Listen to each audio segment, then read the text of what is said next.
Hello, a very warm welcome. So the next जो part हम cover करने वाले हैं चैप्टर नंबर 1 में, that is nationalism and imperialism. तो सबसे पहले नेशनलिज्म का मतलब क्या होता है? जब आप अपनी कंट्री के लिए आपके दिल में प्यार आता है, आपके दिल में रिस्पेक्ट आती है कि मेरा नेशन है, ये वर्ड नेशन से बना है। और नेशन हमको याद है नेटिव से बना है, यानी कि पीपल, यानी कि लोगों के बारे में, लोगों का। इम्पीरियलिज्म का मतलब इम्पीरियल है। इम्पीरियल का मतलब कुछ फॉरेन। जब कोई देश के बाहर कुछ होता है या वो हमको इफ़ेक्ट करता है, या जैसे हमको याद है कि जो कंपनी हमको रूल करने आई थी, कंपनी का मतलब यहाँ पे ईस्ट इंडिया कंपनी हमें रूल करने आई थी, राइट। तो वो हम एक इम्पीरियल पावर को बोलते हैं, यानी कि एक फॉरेन पावर थी, right. Now by the last quarter of the 19th century, 19th century का मतलब 1800s कुछ, nationalism no longer retained its idealistic, liberal, democratic sentiment of the first half of the century. इसका मतलब है कि last quarter of 1800s में जो nationalism था वो सिर्फ एक आइडिया नहीं रह गया, बट एक क्रीड बन गई, यानी कि एक रास्ता बन गया लोगों का जहाँ पर वो चलना चाहते हैं। During this period the nationalist groups, कौन से ग्रुप्स जो नेशनलिज्म को और प्रमोट कर रहे थे, became increasingly intolerant. Intolerant word बना है टॉलरेंट से, यानी कि मैं ये सह सकता हूँ, लेकिन जो नेशनलिस्ट ग्रुप्स थे वो नहीं सह सकते थे। क्या? Became increasingly intolerant of each other and ever ready to go to a war. वो कहते कि हमको वॉर लड़ना ही लड़ना है और हमको नेशनलिज्म चाहिए। द मेजर यूरोपियन पावर्स मतलब यूरोप जो एक कॉन्टिनेंट है, वहाँ पर जो पावर्स जैसे ब्रिटेन, जैसे प्रशिया, जैसे ऑस्ट्रो हंगरी, ठीक है, जैसे इटली, ये सब यूरोपियन पावर्स हैं, यूरोप में रहने वाली। The major European powers in turn manipulated the nationalist aspirations of the subject peoples in Europe to further their own imperialistic aims. यानी कि जैसे ऑस्ट्रो हंगरी था, वो एक एम्पायर था, है ना। फिर हमने हाउस ऑफ सेवॉय था, वो एक पावर था। ऑटोमन था, वो एक पावर था, यानी कि वो एक एम्पायर था। वो एम्पायर जो मोनार्की है, तो वो कह रहे हैं कि जो मेजर यूरोपियन पावर्स थे, जैसे कि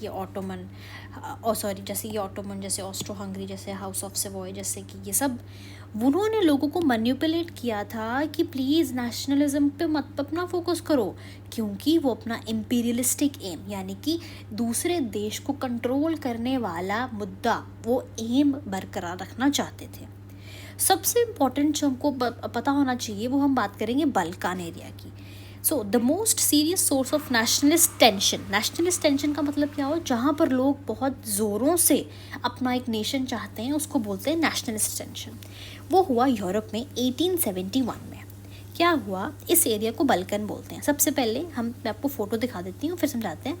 the Balkan was a region of geographical and ethnic variation comprising modern day. तो बल्कन एक एरिया था जिसमें रोमेनिया था, बल्गेरिया था, अल्बेनिया था, Greece, Macedonia, Croatia, Bosnia Herzegovina, Slovenia, Serbia and मॉन्टेनीग्रो।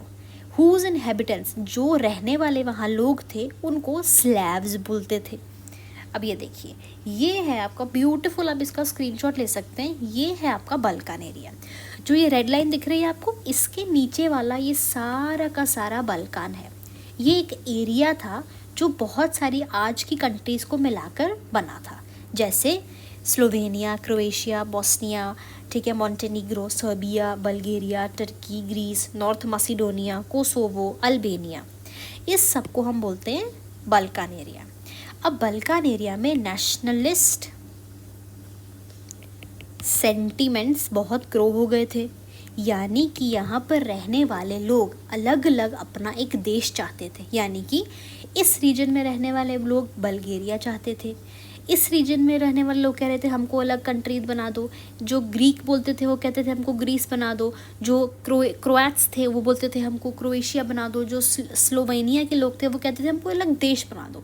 तो ये पहले एक विदाउट बाउंड्री, इमेजिन कर लीजिए, ये एक रास्ता था, ये एक एरिया था जिसमें बाउंड्रीज नहीं थी। तो इनके लोगों ने, पर्टिकुलर जगहों के लोगों ने बोला कि हमको बाउंड्रीज चाहिए, क्योंकि हमको एक यूनिफाइड नेशन चाहिए। तो बल्कन एरिया बहुत ही ज़्यादा केओटिक एरिया बन गया उस ज़माने में। क्यों? क्योंकि वहाँ पर हर एक इंसान अपनी एक अलग कंट्री बनाने को कह रहा था। और बल्कन जो था वो बहुत रिसोर्सफुल एरिया था, बहुत ज़्यादा रिच एरिया था, जहाँ पर सबको रूल करना था। ऑटोमन एम्पायर को तो रूल करना था, ऑस्ट्रो हंगरी एम्पायर को तो रूल करना था, रशियन एम्पायर जो सार निकोलस वाला एम्पायर था उसको भी रूल करना था। तो बल्कान एरिया के लिए लोगों के दिल में बहुत लालच था, लेकिन बल्कान खुद में ही इतना स्ट्रांग नहीं था। क्यों? क्योंकि वो खुद टूट रहा था, क्योंकि लोग जो थे अलग अलग देशों के और आज के, वो चाहते थे कि बल्कान एरिया अब टूट जाए। तो बल्कान जो था it was under the control of Ottoman Empire. हमको पता है ऑटोमन एम्पायर ओस्मान अली ने ढूंढा था, वो एक इस्लामिक एम्पायर था। नेटफ्लिक्स पे एक सीरीज़ है बहुत सुंदर ऑटोमन एम्पायर पे, वो आप ज़रूर पढ़िए। यानी थी या अगर नहीं हो रहा है तो सिंपल सा ब्रिटानिका पे जाना है, वहाँ पे लिखना है ऑटोमन एम्पायर, वो आप ले लीजिए, उस पर पढ़िए, ठीक है। फिर the spread of the ideas of romantic nationalism. Romantic nationalism मतलब जब आप नेशन को प्यार दिखाते हैं। The spread of romantic nationalism in Balkans together with the disintegration of Ottoman Empire made this region very explosive.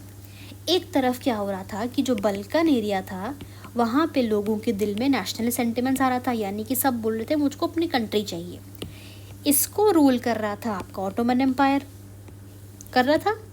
Ottoman empire खुद disintegrate हो रहा था। मैंने आपको बताया डिवाइड मतलब डिसइंटीग्रेट, यानी कि टूट रहा था, इट वाज ब्रेकिंग अपार्ट।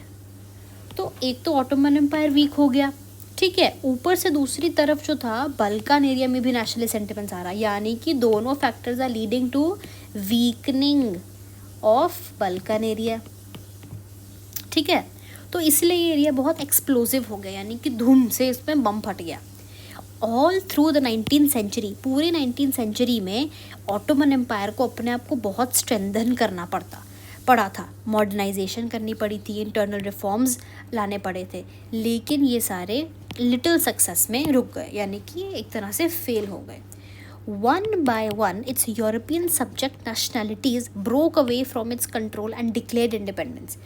क्या हुआ, धीरे धीरे हर एक कंट्री ने अपना इंडिपेंडेंस डिक्लेयर कर दिया। सर्ब्स ने बोला हम सर्बिया बनाएंगे, ग्रीक्स ने बोला हम ग्रीस बनाएंगे, बल्गेरियंस ने बोला हम बल्गेरिया बनाएंगे। ये देख सकते हैं बल्कन माउंटेन्स, है ना। तो वन बाय वन बहुत सारा जो प्रिंसिपैलिटीज़ थी, जो नेशनैलिटीज़ थी, वो अपने आप को इंडिपेंडेंट घोषित कर रही थी, जिसकी वजह से बल्कन एरिया टूट गया। जो बल्कन में लोग रहते थे उनको क्या बोलते थे हम? स्लैव्स, याद रखिएगा। The Balkan people based their claims for independence or political rights on nationality and used their history to prove that they had once been independent but had subsequently been subjugated by foreign powers. सबसे पहले excuse me, सब words का मतलब जानते हैं। Subsequently मतलब धीरे धीरे, gradually, slowly.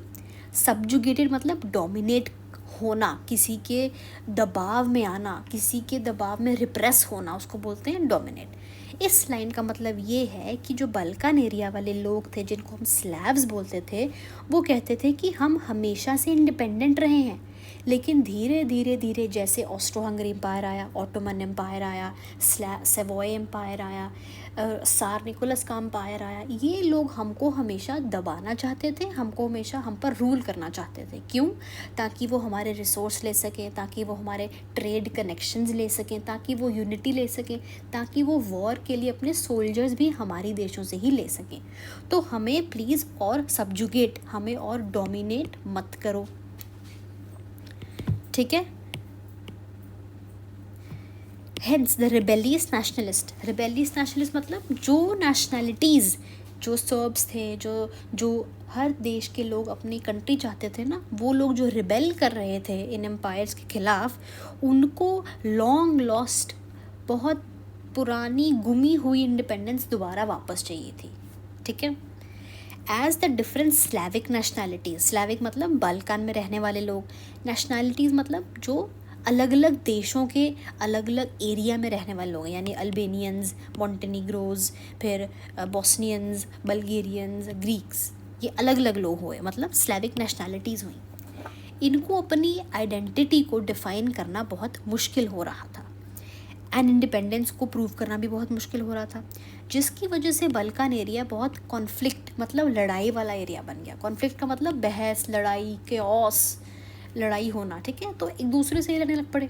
तो बल्कन जो एक इंडिपेंडेंट नेशन, जो एक इंडिपेंडेंट टेरिटरी थी, एक आइलैंड ग्रुप था, वो धीरे धीरे टूट रहा था।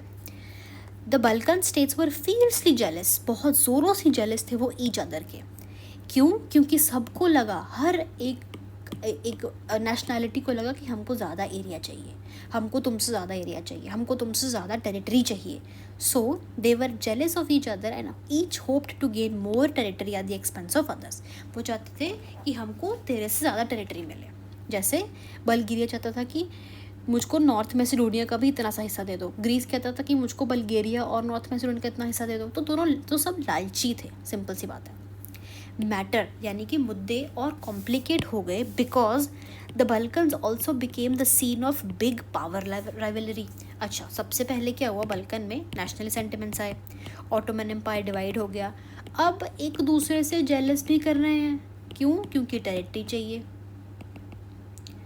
तो ये इतनी बड़ी दिक्कत आ गई थी। ड्यूरिंग दिस पीरियड, इस पीरियड के दौरान there was intense rivalry among the European powers over trade, colonies, naval and military might. जो यूरोपियन पावर्स थी, जो मैंने आपको बताया, कोई आप ब्रिटेन ले लो, आप रशिया ले लो, रशिया में आप सार निकोलस ले लो, ऑस्ट्रो हंगरी का एम्पायर ले लो, फिर आप ऑटोमन एम्पायर ले लो, ये सब जो पावर्स थी इनमें खुद बहस चल रही थी। क्यों? क्योंकि इन सबको एक दूसरे को हराकर और पावरफुल बनना था, है ना।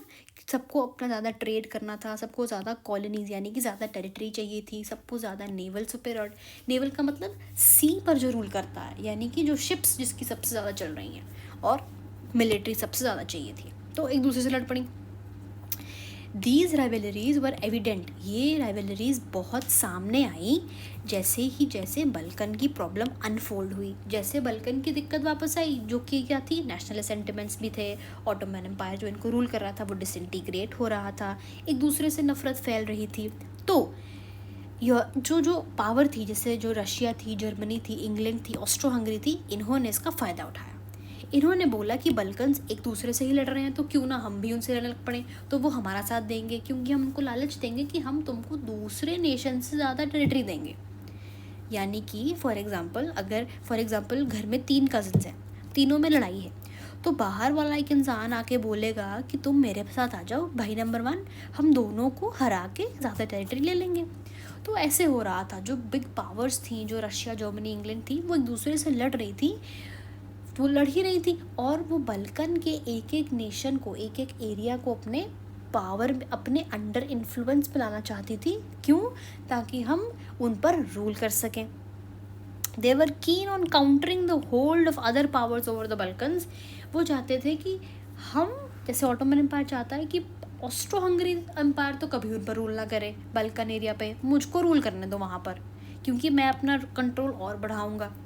ऐसे ही धीरे धीरे फर्स्ट वर्ल्ड वॉर हो गई। फर्स्ट वर्ल्ड वॉर का एक बहुत ऐसे देखो, फर्स्ट वर्ल्ड वॉर सिर्फ इसकी वजह से नहीं हुई है, फर्स्ट वर्ल्ड वॉर बहुत कारणों की वजह से हुई है।